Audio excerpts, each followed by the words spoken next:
kami sekeluarga lah malah itu sempat dinyatakan positif COVID tanpa gejala ya. Dan ketika kami sudah sembuh ya sengaja kami sebarkan berita itu di Facebook itu agar. Jadi pagi ini kita akan membahas sedikit atau sedikit memberi informasi tentang namanya donor terapi plasma konvalesen. Mungkin kalau minggu kemarin Dr. Kunti banyak memberi informasi soal syarat-syaratnya apa saja secara medis. Untuk kali ini kita mau menggali dan ngobrol langsung dengan pendonornya gitu. Gitu, silahkan memperkenalkan diri Mas. Oke.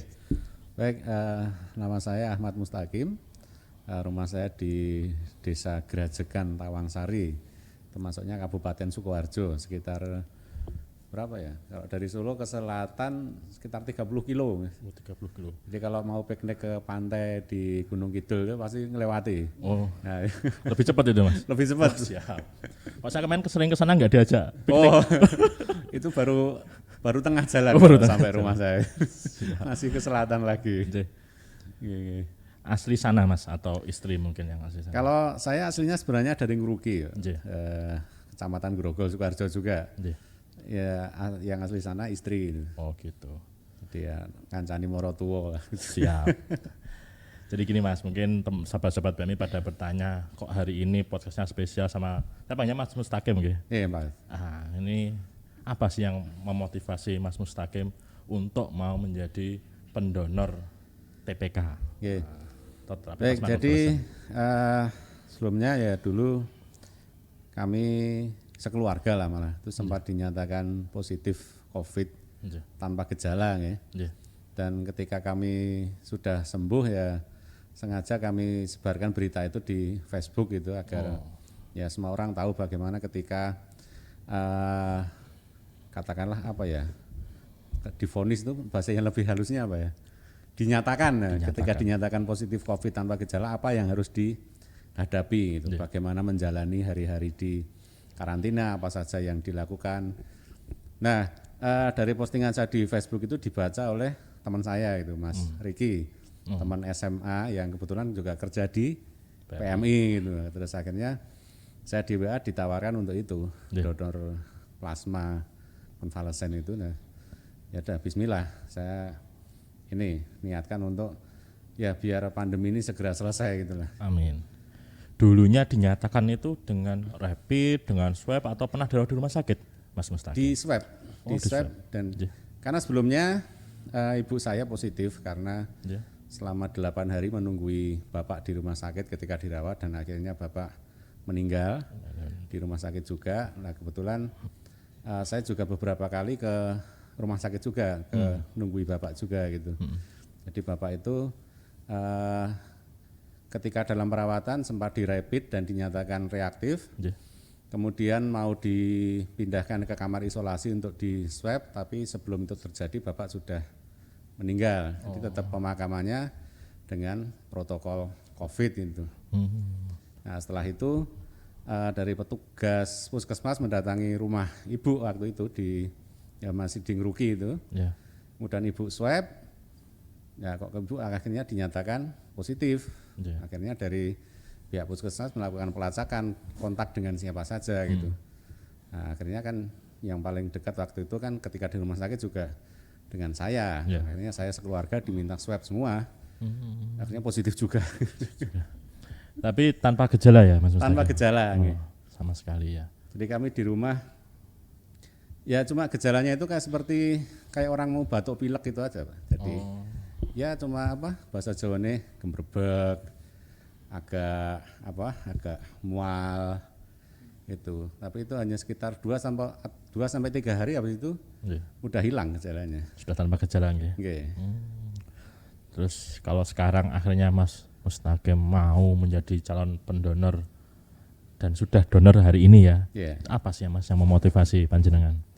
Ya secara umum itu agar bisa lebih mempercepat penyembuhan untuk pasien yang masih sakit gitu ya.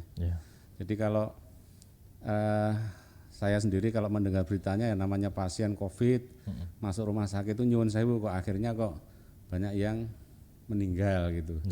Nah, semoga angka kesembuhannya itu lebih banyak gitu ya.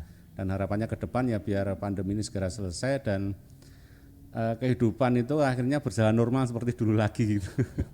Bukan new normal berarti. Bukan new normal. Tapi selama ini sudah pernah donor darah, Mas Mustaqim? Kalau donor darah biasa sudah pernah. Jadi sekitar terakhir 2 tahun yang lalu sempat 3 kali donor darah gitu. Terus karena beberapa hal akhirnya berhenti. Gitu. Donor darah yang biasa ya Mas Mustaqim? Iya, donor darah kalau yang donor darah kayak tadi dengan alat diolah komponen darahnya kemudian darah yang lain dikembalikan itu baru sekali ini? Iya, baru sekali ini. Jadi ya sempat deg-degan juga gitu.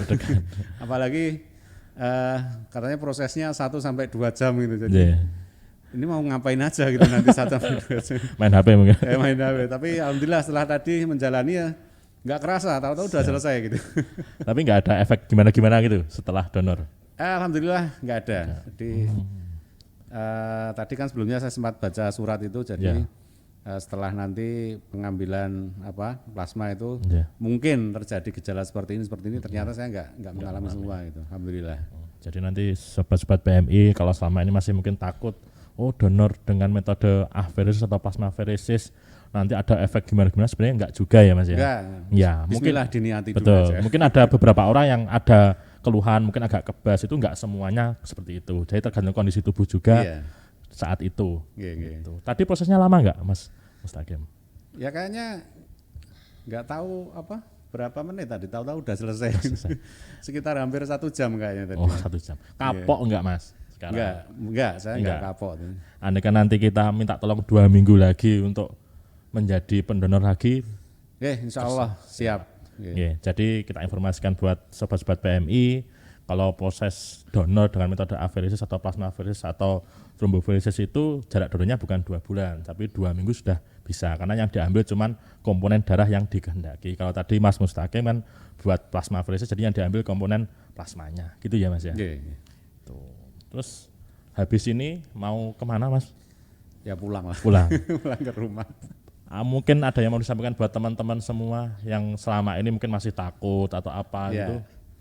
Ya, jadi buat teman-teman yang dulu sudah pernah terkena COVID dan bisa sembuh, itu alhamdulillah itu sebuah karunia yang dikaruniakan oleh Allah kepada kita gitu. Betul.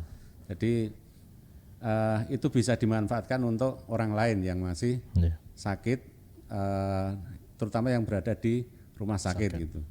Jadi ya kita luruskan niat kita untuk membantu sama, insya Allah nanti akan dibalas oleh Allah dengan sesuatu yang lebih besar insya Allah. Amin.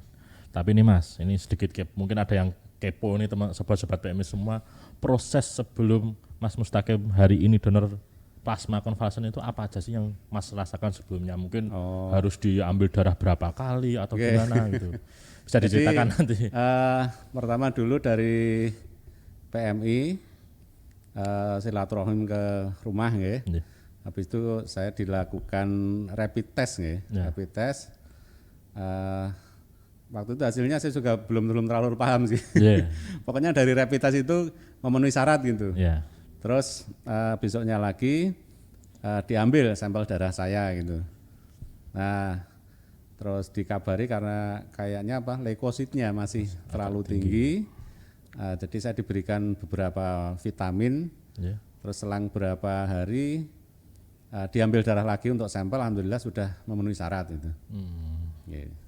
Jadi tidak ada unsur paksaan sama sekali ya Mas? Nggak ada. Jadi ketika PMI datang ke rumah Mas Mustaqim, memberi informasi, benar-benar kesadaran Mas Mustaqim sendiri ya Mas? Maksudnya bukan karena ini dipaksa PMI, enggak ya Mas? Malah saya yang pekewo sama PMI, rumah saya jauh sekali.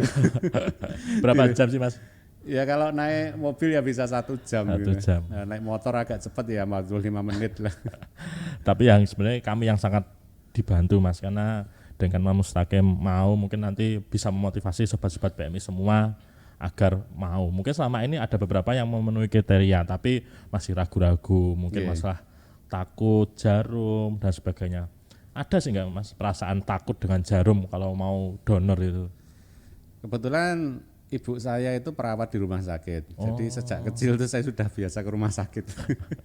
Jadi yang namanya ya urusan dengan obat dengan apalagi jarum suntik itu udah biasa lah gitu. Jadi nggak ada rasa takut sih.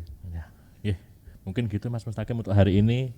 Sedikit ngobrol dengan podcast buat teman-teman semua, buat sahabat-sahabat PMI semua, semoga bisa memotivasi teman-teman penyintas atau orang yang sudah pernah positif dan akhirnya sudah negatif dengan sekarang tanpa gejala bisa termotivasi untuk mau menjadi calon-calon pendonor terapi plasma konvalesen. Itu sahabat PMI, sampai ketemu di podcast-podcast selanjutnya. Terima kasih.